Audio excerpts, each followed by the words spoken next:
Skin of the Sinless, Part 4. Posted by Sucking God's Finger. The holy man continued across the skywalk and through the gate into complete darkness. The gate slammed behind him as the light disappeared with the door. The holy man reached out in front of him and felt a stone wall, then continued to feel around to the sides only to feel the same. It was about an arm's distance all around. The ground began to soften and the holy man's feet started sinking into the ground. He used his claymore to make 3 slashes in the ground around him, but the ground ate the gashes he left. The holy man stuck his claymore in the wall, with the flat side of his claymore perpendicular to the ground, and tried to pull his lower half free. His skin stretched thin before separating at the waist. The holy man's pelvis dislocated from his spine, then his lower half was ingested by the ground below. The holy man's guts spilled onto the ground and were eaten as well. The wall he had stuck his claymore into started to ripple and suck in his blade. The holy man saw no other solution but to give himself to the strange room. He closed his eyes, knowing there was one of 2 outcomes. Either he'd end up face to face with the source of this magic, or spend an eternity trapped inside the walls of the tower. The holy man's crushed upper body was spit out of the ceiling and dropped into a new chamber, falling headfirst into the nothingness below. He fell long enough for his bones to reset and for his lower half to reanimate again. The scrapes and scratches didn't always heal.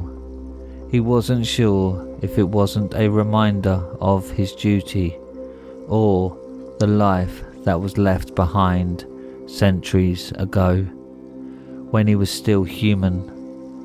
No matter. After hours of falling, the cavern began to shrink and jagged clusters of stone closed in from the sides. The holy man turned to his body, so the first thing to hit was his back.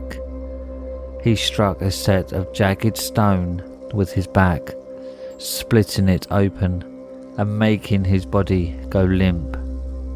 His body struck several more objects on his way down and broke the majority of his bones, before finally landing on a mountain of bodies. He tumbled down with a formless body for another unmeasurable amount of time until he hit the base of the pile of corpses. Intense muttering was heard as something draped in a long dingy cloth headed in his direction on what seemed to be many legs of all colours and sizes. It was bulbous on their end, facing him, and some of the legs didn't touch the ground as they mimicked the motions of those that did. It stopped in front of him with its large circular side facing him. It was a being of many faces, many bodies, and many souls. It picked and prodded at the holy man's body as it examined the new addition to its collection, with its many hands attached to the arms extending from 2 of its front torsos. The bulbous part of the body was a honeycomb of many green, sickly heads, all talking amongst each other. I wish we had its head. I wish this arm was mine. I wish we had their scars, it muttered to itself. The sound of the holy man's bones snapping back in place startled the monster, constructed of many, and made it rear back, its numerous torsos arched back as its countless hands, all wielding weapons and enchanted items of those it had made its own, laid waste to the holy man's body. They pierced, bludgeoned, scorched, electrified, and froze him in unison. The attack left nothing behind but his skeletal remains and the iron mask lying in a crater of unstable magic in the mountain of bodies. One of the being's free hands grabbed a hold of the holy man's iron mask, then tried to place the mask on a handful of the many heads. It tried and tried until it landed on a child's that it fit loosely on as it giggled in its many voices. The head bobbed back and forth in its compartment while the iron mask shook loosely on its head, and then it burst into a ball of white flames. The being screamed in agony as it did its best to shake out the holy flame, but it continued to burn until there was a smouldering black crater where the child's head previously sat. The disgrace scurried back and hid amongst the mountain of bodies. Dead man hurt us. Why did he hurt me?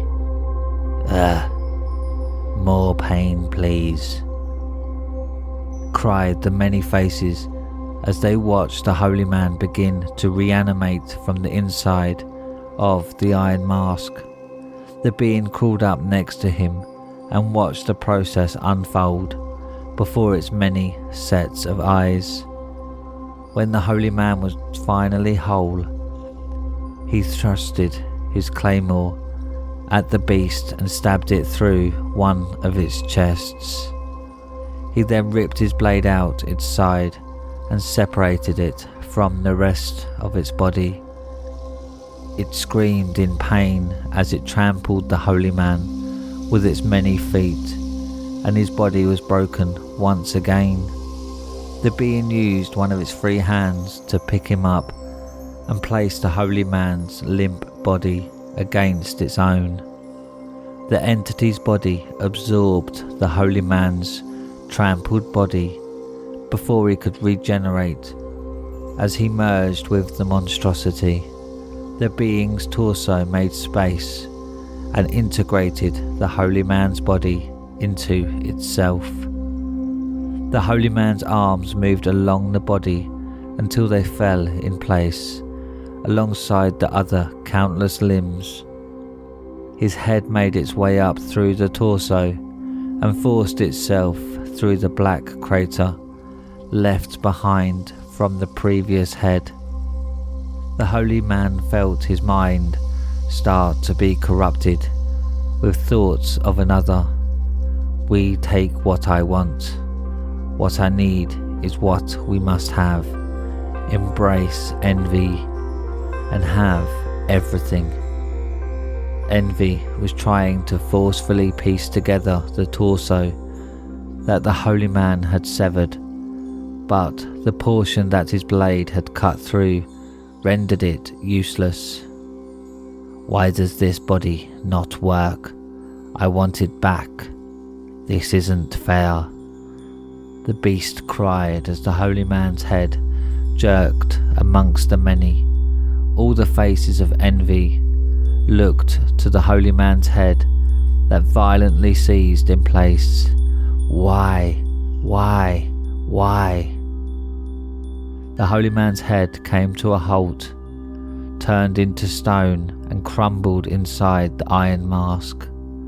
Envy wailed as the iron mask tumbled to the ground, once again leaving the black crater that was now replaced with stone. It spread to the rest of the heads at a relentless speed. Envy dropped whatever items it was holding in its many hands and began ripping off the other heads to stop the spread. One by one, the heads were ripped out of their resting places, but it wasn't enough. The magic had already spread down it to its body, freezing the front half of its many torsos, leaving the rest kicking until the abomination was converted into stone altogether. The holy man's body reanimated in time for him to watch the rest of Envy's twitching mass succumb to the magic and crumble before him.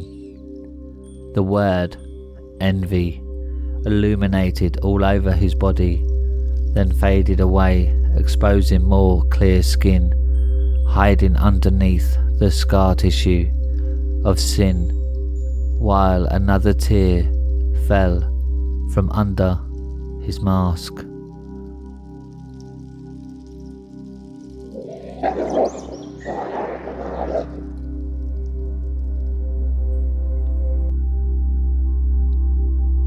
And that's it for tonight, my little hellhounds. I just want to take this opportunity to say Happy New Year, and I hope we have more scares in the future. And if you have any scary stories, then submit them to Reddit r/homeofscares and follow me on Twitter at homeofscares. Don't forget to subscribe and like the video, as this really does help the channel out, and click the bell icon so you get notified every time I upload. Now, good night, my little hellhounds.